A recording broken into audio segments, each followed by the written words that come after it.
Kodali Nani heart attack. ఇది confirm. అది మన ఏదో గ్యాస్ ట్రబుల్ అది ఇది అన్నారు కానీ అది ఏమీ కాదంట. మనోడికి ఆ లోపల ఉన్న హోల్స్ ఏ 3 4 ఏ పూడిపోయినాయి అంట. ఇప్పుడు ఆ పూడుకులకి సంబంధించి హార్ట్ ఆపరేషన్ చేయబోతున్నారు అనే వార్త వాళ్ళ సాక్షిలో వచ్చింది. దీని గురించి పెద్దగా మాట్లాడుకోవాల్సిన అవసరం కూడా లేదు. ఊరికే ఆరోగ్య సమస్యల మీద హాస్పిటల్ వెళ్ళినప్పుడు మాట్లాడితే బాగోదు. మామూలుగా ఉన్నప్పుడు ఏంటన్నా మాట్లాడుకోవచ్చు కాబట్టి, కానీ ఇలాంటి సమయంలో మాట్లాడకూడదు అనుకున్నాను అంతే. చెప్తా ఉంటే సిగ్గేస్తుంది ఒక్కొక్కసారి. ఒక ముసలోడిని తీసుకొచ్చారు, పండు ముసలోడు, రాలిపోయే ఆకులా ఉంటాడు వాడు. ఆయన్ని తీసుకొచ్చి డిఎస్సి గురించి మాట్లాడించారు. మెగా డిఎస్సి మామూలుగా కాదు, మామూలు రోత కాదు అది. నేను 6 ఏళ్ల బట్టి ఇక్కడే చదువుతున్నాను, డిఎస్సిలో చదువుతున్నాను. నేను చంద్రబాబు నాయుడు గారు ముఖ్యమంత్రి అవగానే మొదటి సంతకం మెగా డిఎస్సి పైన పెట్టారు.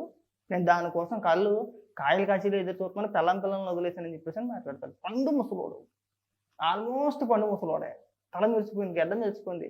ఆ కళ్ళు చూస్తేనేమో అదో విచిత్రమైన కళ్ళులా కొంత జీవితం చూడండి. ఆ పర్సన్ కూడా చెబుతాను, ఇక్కడ ఫోటో పెడతా. దరిద్రాలు మాట ఇవన్నీ కూడా సాక్షిలో అయ్యే కనబడతాయి. పొద్దులు అయితే వీళ్ళు ఆ వీడియోని మళ్ళీ వీళ్ళు ట్రోల్ చేయడం వీళ్ళు. ఇదిగో ఇక్కడ ఈ పర్సన్ మాట మీకు ఇక్కడ కూడా పెడతా, ఫోటో పెడతా. ఏం మాట్లాడుతున్నాడో ఒకసారి వినిపించండి. మామూలు ఆర్టిస్ట్ కాదు.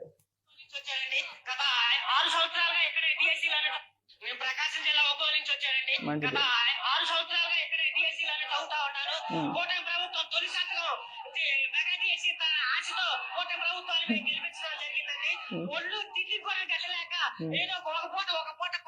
ఆరేళ్ల బట్టి అక్కడే ఉన్నాడు, 6 ఏళ్ల బట్టి అక్కడే దిగుతున్నాడంట. గత 5 ఏళ్ళు మాట్లాడాలా ఈ పోటు కూడా ఇప్పుడు గుర్తుకొచ్చింది. జగన్మోహన్ రెడ్డి హయాంలో డిఎస్సి అనే పేరే ఎత్తలేదుగా, నోటిఫికేషన్ ఇవ్వలేదుగా, ఉద్యోగ భర్తీలు ఏం చేయలేదుగా, చేసాడా? పైగా మనం వాడకం. అసలు ఈ వ్యక్తి వయసు ఎంత ఉంటుంది అనుకుంటున్నారు మీరు? ఈ వ్యక్తిని చూస్తే డిఎస్సికి ప్రిపేర్ అయ్యేలా వ్యక్తిలో ఉన్నాడా? నాకు అర్థం కావట్లా. అయిపోయింది ఆల్రెడీ. ముసలితనం కళ్ళకే క్లియర్గా కనబడిపోతుంది.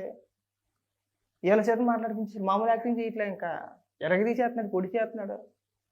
చంద్రబాబు నాయుడు మొదటి సంతకం పెట్టారు, ఇంకా పూర్తవుతుంది. అవుతుంది కదా, చేసుకుంటూ వస్తున్నారు కదా. జగన్మోహన్ రెడ్డిలాగా అసలు ప్రస్తావన లేకుండా చేతులు దులిపేసుకోలేదు కదా. ఇంకా మాట్లాడదా?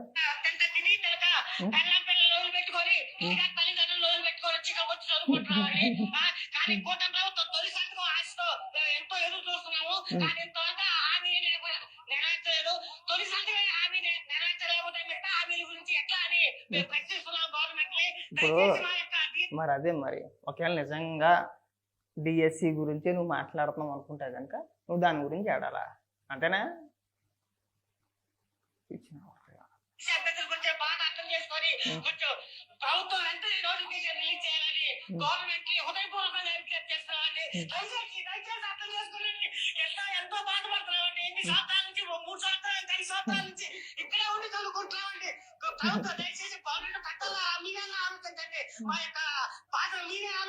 మామూలు ఓవర్ యాక్షన్ చేయట్లేదు. ఓవర్ యాక్షన్లో అతి ఓవర్ యాక్షన్ అనమాట. చూస్తే క్లియర్గా తెలిసిపోతుంది. ఇలాంటి పెయిడ్ ఆర్టిస్టులు అందరినీ తీసుకొచ్చేసి అసలు ఆ వయసుకి నువ్వు మాట్లాడే మాటలకైనా సంబంధం ఉండాలి కదండి. చూస్తే నువ్వు అలా కనబడుతున్నావా? ఇంచుమించు దగ్గర ఒక 48 ఒక 50 ఏళ్ళు ఉంటాయి. వచ్చేసింది ఇప్పుడు మాట్లాడుతున్నాడు ఈ పోటీగాడు. ఏమనాలి మిమ్మల్ని అసలు? ఒక్కొక్కసారి చూసినప్పుడు ఏమనిపిస్తుంది అంటే, సరేలే మాటలు ప్రతిదానికి దేనికి మాట్లాడాలి అనిపిస్తుంది ఒక్కొక్కసారి లేసాలో వీళ్ళు తీసుకొచ్చి ఆర్టిస్టుల చేత మాట్లాడించేసి వీళ్ళ హయాంలో అంటే జగన్మోహన్ రెడ్డి 5 ఏళ్ళు రాష్ట్రాన్ని పరిపాలించాడని చెప్పేసి మర్చిపోతారు. సాక్షిలో ఉన్న దరిద్రం అదొకటే. జగన్మోహన్ రెడ్డి 5 ఏళ్ళు రాష్ట్రాన్ని పరిపాలించాడు, ఆ విషయం మీకు గుర్తుండిపోతే ఎలాగా? జగన్మోహన్ రెడ్డి చేయలేదు కదా, డిఎస్సి అని పేరే ప్రస్తావించలేదు కదా జగన్మోహన్ రెడ్డి, నోటిఫికేషన్ ఇవ్వలేదుగా. మనకు ఆర్టిస్టులు దొరికితే సరిపోద్ది. సాక్షి ఫోటోని తీసుకెళ్ళి మూడు దగ్గర పెడతాడు, మీరు రెచ్చిపోండి అంటే అది కింద మీద పడి దొల్లేసి ఏడాక కళ్ళు ఇలాగనే వేస్తున్నాడు. కళ్ళు చూస్తే రాత్రిలో పగలో తాగుతున్నట్టే ఉంటుంది ఇప్పుడు కూడా. కాబట్టి ఏంటంటే మాట్లాడించేటప్పుడు కూడా కాస్త ప్రజలు నమ్మేలా ఉండాలి, మన గొర్రెలు నమ్మేలా ఉండకూడదు. ఇప్పుడు జగన్మోహన్ రెడ్డి ఏది మాట్లాడినా గొర్రెలు నమ్మేస్తారు, గొర్రెలు కాబట్టి.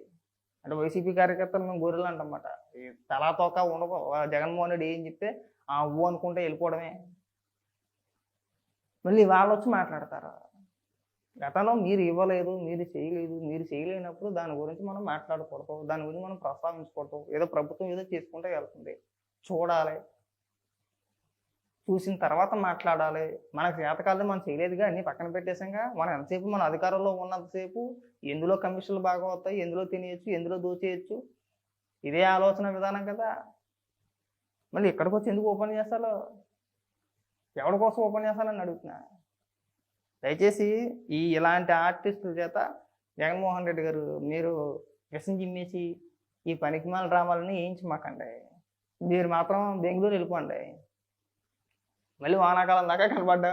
ఎందుకంటే ఎండలు ఎక్కువగా ఉన్నాయి కదా, కార్యక్రమాలు ఏం చేయరు. ఇంకా మళ్ళీ వానాకాలం కనపడతాడు. అలా ఉంటాయి. ఇదే వీడియోలో చెప్పేస్తా. కొడాలి నానికి ఇది వచ్చింది, ఇది హార్ట్ అటాక్. ఇది కన్ఫామ్. అది మన ఏదో గ్యాస్ ట్రబుల్ అది ఇది అన్నారు కానీ అది ఏమీ కాదంట. మనోడికి ఆ లోపల ఉన్న హోల్స్ ఏ 3, 4 పూడిపోయినాయి అంట. ఇప్పుడు ఆ పూడుకులకి సంబంధించి హార్ట్ ఆపరేషన్ చేయబోతున్నారు అనే వార్త వాళ్ళ సాక్షిలో వచ్చింది. దీని గురించి పెద్దగా మాట్లాడుకోవాల్సిన అవసరం కూడా లేదు.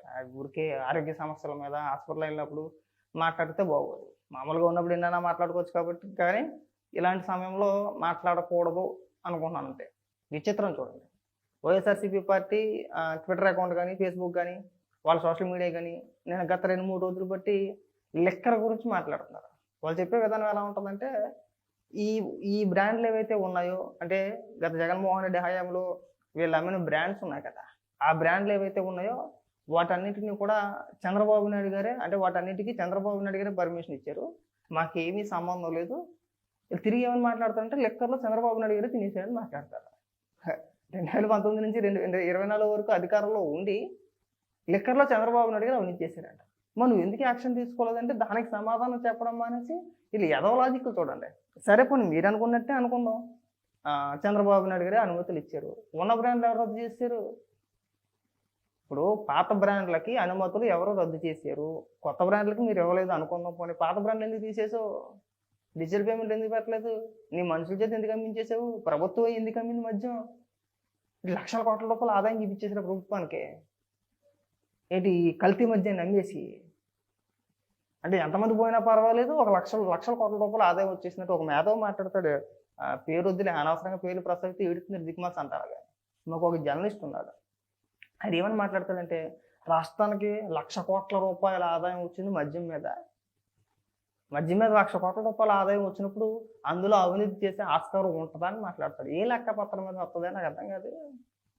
ఒక డిజిటల్ పేమెంట్ లేదు, ఒక లెక్కపత్రం లేదు. 100 రూపాయలు ఉన్నదని 300 రూపాయలు కమ్మేసాడు. ఇక్కడ కనపడిపోవట్లేదా? ఇక్కడ కనపడుతుందా లేదా?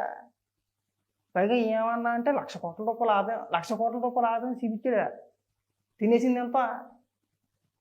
కనీసం మనం చెప్పడానికైనా సరే సిగ్గుండాలి కదా. మీరు ఏ విధంగా జర్నలిస్టులుగా సెలమని అయిపోతున్నారో మాకు ఇవాళ కూడా అర్థం కావట్లా.